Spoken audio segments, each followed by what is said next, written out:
इस कैटरपिलर का काम जूते बेचना था। रोज वह कई जोड़ी जूते पहनकर घर से बाहर निकलता था ताकि उन्हें बेच सके। एक दिन वह नए ग्राहकों की तलाश में निकलना पड़ा। उसका यह इरादा था कि वो आज के दिन सारे जूते बेच डाले।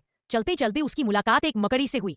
कैटरपिलर ने उसकी जरूरत के मुताबिक उससे 8 जोड़ी सूती जूते दी। मकड़ी बहुत खुश हुई और उसके दिए जूते खरीद लिए। फिर कैटरपिलर आगे बढ़ गया। तभी वहां एक मच्छर आया। वह मकड़ी के नए जूते देखने में खो गया और गलती से मकड़ी के जले में फंस गया।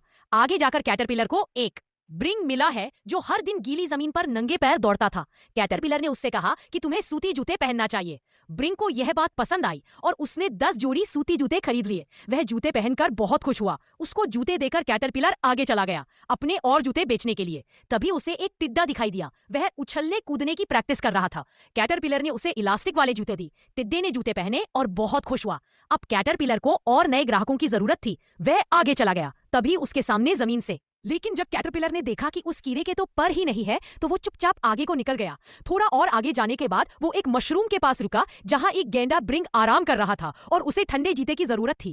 कैटरपिलर ने उसे फौरन चमड़े के जूते दिखाए। ब्रिंग को जूते बहुत पसंद आए हैं। उन्हें पहनकर बहुत खुश हुआ। कैटरपिलर भी खुश हुआ और उसके जूते को चमका दिया। पूरे दिन मेहनत करने के बाद उसके पास सिर्फ एक जोड़ी जूते बच्चे थे। इस वक्त एक लकड़ी का कीड़ा आया और उससे बोला कि नमस्कार, मुझे जूते चाहिए। लेकिन कैटरपिलर ने मना कर दिया क्योंकि वह जूते बहुत चमकीले थे जिससे कीड़े का घर आसानी से नजर आ सकता था। शाम होने वाली थी। कैटरपिलर परेशान था क्योंकि अब भी उस पर एक जोड़ी जूते बच गए थे। तभी उसकी मुलाकात एक घोंघे से हुई। घोंघे को कैटरपिलर ने आखिरी जोड़ी जूते दिखाई। घोंघा उसे खरीदना चाहता था लेकिन उसके पास तो सिर्फ एक ही पर था। तो कैटरपिलर ने उसे सिर्फ एक ही जूता बेच दिया। अब आखिरी जूता बचा। तभी वहां एक मक्खी आई और जूते के अंदर जा बैठी। तभी कैटरपिलर ने उससे कहा कि जूता बहुत सस्ता है। मक्खी खुशी से झूम उठी और बोली कि ये तो मेरा सपना था कि मेरा भी एक आलीशान घर हो।